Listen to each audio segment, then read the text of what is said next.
참 예수님, 오늘 12월 8일 원죄 없이 잉태되신 마리아 대축일입니다.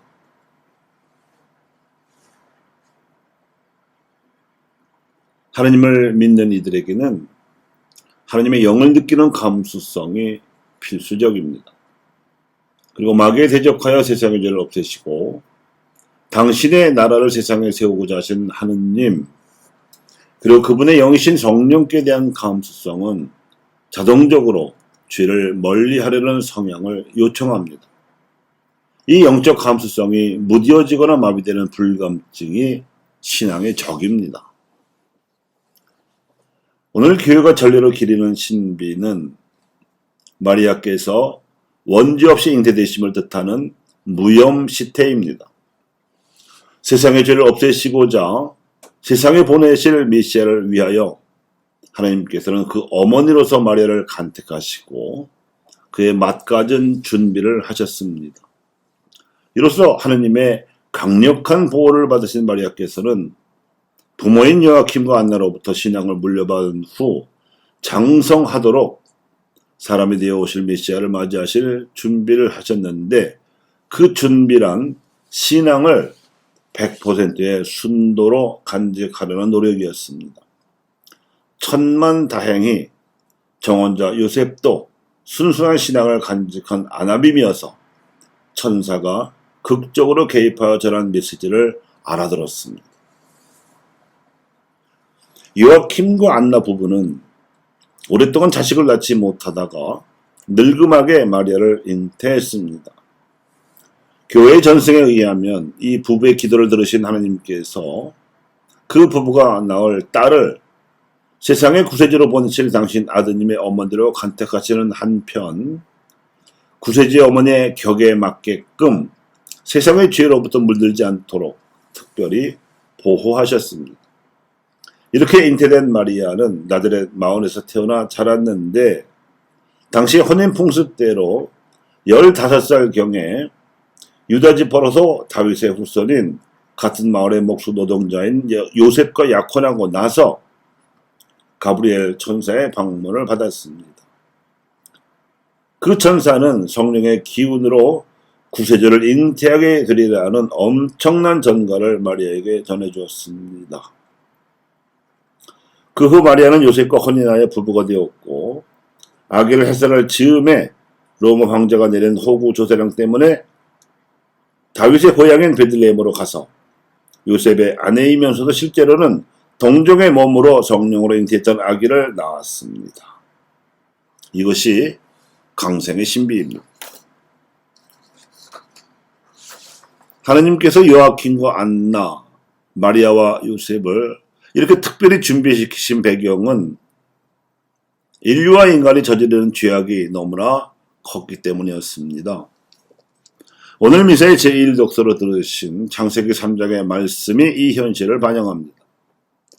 이는 하나님께서 무상으로 주신 인간의 자유가 남용되고 난 후에 하나님께서 인간을 부르시고 심판하시며 다시 기회를 주시는 말씀이었습니다. 너 어디 있느냐 하는 하나님의 물음은 사탄의 유혹에 넘어가 나무 열매를 따먹고 난 아담에게 건네신, 또 지금도 건네시고 계시는 현재 진행형 심판의 말씀입니다. 하나님께서 아담이 어디 있는지를 몰라서 묻는 질문이 아니라 하나님의 영을 따라 사용되어야 할 인간 자유가 과연 올바로 쓰여지고 있는지를 스스로 생각해 보라는 질문인 겁니다. 그런데 오늘 들으신 복음이 무염시태에 관한 내용이 아니라 성모 영보에 관한 내용인 이유는 무염시태 사건은 성경에 기록되어 있지 않기 때문입니다.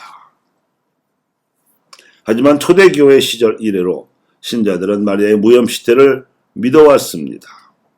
하나님의 영의 이끄심을 받고 있던 신자들이라면 당연하고도 자연스럽게 하나님께서 보내신 구세주를 잉태하시고 기르셨으며, 그 어느 누구보다도 그 구세주의 뜻에 따라 살아가신 마리아 씨라면 그분의 믿음과 생애를 보더라도 세상의 생명이 시작되는 순간부터 하나님께서 그 격에 맞게 보호하셨을 것이라고 믿는 것이 순리요 상식이었기 때문입니다. 이것은 죄에 물들지 않고 티 없이 살아가신 성모 마리아의 생애를 보더라도 뒤늦게 확인된 일이었습니다. 사실 초대교회 이래로 성모 신심은 마리아께서 구세주의 잉태를 전가받았을 때 순명했던 믿음이라든가 어린 예수님을 훌륭하게 키웠다는 모성에만 근거하고 있지 않습니다. 예수님께서 공생을 시작하신 이래 하느님 나라의 복음을 선포하실 때 십자가 죽음이나 빈 무덤의 충격 속에서도 전혀 흔들리지 않고 그 어느 누구보다도 이 복음을 믿고 받아들이셨고 그리하여 부활 때나 성령 강림 때에 제자들의 중심을 잡아줄 만큼 신앙을 실천하신 마리아의 그 덕행에도 근거하는 것입니다. 특히 평생 동정의 삶을 실천할 수 있으셨던 그 인격과 덕행이야말로 하느님의 성령께서 특별하게 보호해 주셨음을 뒷받침해 주는 증거라고 신자들은 대대로 생각해 왔습니다. 교도권의 권위에도 신학자들의 지성에도 의지하지 않고 신자들의 소박한 신심에서 생겨난 이러한 믿음이 고대와 중세를 거쳐 근세에 이르기까지 신자들 안에서 뜨거운 신심으로만 전해져 내려왔습니다. 그 기간이 무려 1800여 년입니다. 그런데 무염시대의 신비가 정식 교리로 선포되기까지 교황청에서 이 신비를 믿을 교리로 반포하기를 그토록 주저했던 이유는 사람은 누구나 원죄에 물든 채로 태어난다는 원죄 교리와 부딪히기 때문이었습니다. 원죄의 보편성과 피조물의 불완전성에 예외를 두어서는 안 된다고 신학적으로 확신하는 신학자들까지 반대해왔기 때문에 교황청에서도 주저했던 것이었습니다. 심지어 13세기 토마스 아퀴나스 같은 대신학자조차도 반대했는데 여기서 놀랍게도 교황 피오 9세는 1854년에 신학자들과 추기경단의 자문을 받아서 그제까지 거의 발동되지 않았던 교황의 무료 직권을 발동해서 마리아께서는 원죄에 물들지 않고 잉태되셨다고 정식 믿을 교리로 반포하셨습니다.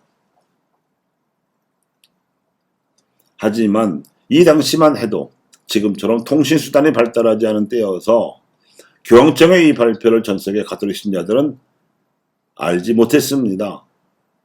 그런데 반포 4년 후인 1858년에 프랑스 루르드에서 베르나데트 수비르 소녀에게 발언하신 성모 마리아께서 나는 원죄 없이 잉태된 여인이라고 스스로 밝혀주셨습니다. 이 발언 메시지가 임마culata 콘셉시오라는 라틴어로 되어 있었는데 라틴어를 모를 뿐만 아니라 이 교리가 반포된 줄도 몰랐던 가난한 물방앗간집 소녀였던 베르나데트 수비르는 곧바로 이 사실을 자신의 본당 신부에게 보고하였고 본당 신부는 교구장에게 보고함으로써 이 발현 사실이 알려지게 되었습니다.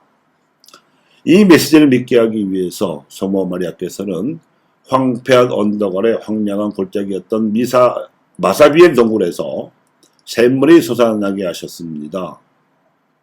게르마늄 성분이 다량으로 함유된 이 샘물로 몸을 씻고 불치의 병이 낫는 기적이 속출하자 의료적인 검증을 치밀하게 거친 끝에 이 기적들이 무염시대 메시지를 확인해 주시려고 성모 마리아께서 발현하신 것임을 비오 9세 교황도 공식 인정하기에 이르렀습니다. 이때가 발현 후 4년이 지난 1862년입니다. 한낱 인간에 불과한 마리아에게 이렇게 과분한 신적 은총이 주어졌음을 믿을 교리로 확정하기까지 이렇게 오랜 세월이 걸렸습니다. 그리고 루르드의 성모 마리아께서 발언하시어 그 교리가 참되다는 것을 확증해 주셨습니다. 하지만 이 교리를 인간의 이성으로 논증할 방법은 없었습니다. 이 과정을 영화화하도록 베르나데트의 노래라는 원작 소설을 쓴 프란츠 베르펠은 2차 세계대전 중 나치군을 피해 루르드 마을에서 피신해 있으면서 이 기적에 대해 들었고 자신을 보호해준 주민들에 대한 고마움에서 들은 바를 바탕으로 이 영화의 시작 부분에 이런 자막을 띄웠습니다. 하느님을 믿는 사람에게는 아무런 설명도 필요 없지만 하나님을 믿지 않는 사람에게는 그 어떠한 설명을 해주어도 알아듣지 못한다. 사실 프랑스 루르드의 성모님께서 발언하시어 당신의 무염시대를 확인해 주셨다는 사건 자체가 루르드와 프랑스 신자들의 영적 불감증에 대한 불명예스러운 경고였습니다. 무염시대의 교리는 세상의 죄에 물들지 말아야 한다는 1차적 메시지와 함께 하나님의 사랑을 세상에 전해야 한다는 2차적이면서도 본질적인 메시지로 이어집니다. 하나님의 사랑을 세상에 전하는 방식은 성경과 교리를 가르치거나 입교를 권유해서 세례를 받게 하는 종교적 절차 이전에 사회의 공동체를 보호하고 증진시키려는 애덕 실천의 노력으로 나타나야 합니다. 사람들에게 하나님의 사랑을 믿게 하려면 먼저 이를 체험시켜야 하기 때문입니다. 그러므로 무염시대의 교리를 복음으로 선포하자면 죄와 싸워야 합니다. 죄의 희생자인 이들을 우선적으로 선택하여 그들이 하나님의 사랑을 체험할 수 있도록 하는 것이 죄와 싸우는 길입니다. 오늘날 교회가 사회교류를 통하여 사회적 공동체를 보호하고 증진시켜야 한다고 가르치는 것이 바로 이 싸움입니다. 이를 위해서는 하나님의 사랑에 대한 영적 감수성이 회복되어야 합니다. 교우 여러분, 너 어디 있느냐 하고 물으시는 하나님의 말씀이 알아듣기 어려우십니까? 말씀에 대한 영적 감수성을 키우십시오. 독서와 복음에 담긴 하나님의 말씀을 알기 쉽게 이해하도록 해설하는 강론도 어렵다고 느끼십니까? 말씀에 대한 영적 감수성을 키우십시오. 사회적 공동선에 대해서 가르치는 사회교리가 어려우십니까? 세상의 죄악에 맞서 싸우시는 하나님의 영에 대한 감수성을 키우십시오. 사회학의 끔찍한 공포와 사악함을 모르면 죄악과 맞서시는 하나님의 영을 알 수도 느낄 수도 없습니다. 적어도 사회학의 피해와 희생을 당하는 이들의 고통을 공감하는 노력이라도 있어야 하나님의 영을 민감하게 받아들일 수 있습니다. 그러므로 영적 불감증이나 둔감증에서 벗어나서 영적 감수성을 키우시기 바랍니다. 영에 둔감하다 못해 불감증에 걸린 이들에 대한 루르드의 경고를 유념하십시오. 그러자면 복음서에서 예수님을 만나서 치유나 구마의 기적을 체험한 증인들이 보여주듯이 예수님을 절박한 심정으로 만난 이들로부터 그 진정성을, 그 마음을 배워야 합니다. 예수님이야말로 하나님의 자비를 베풀어서 우리에게 필요한 사랑의 기적을 일으키시는 하나님이심을 믿어야 합니다.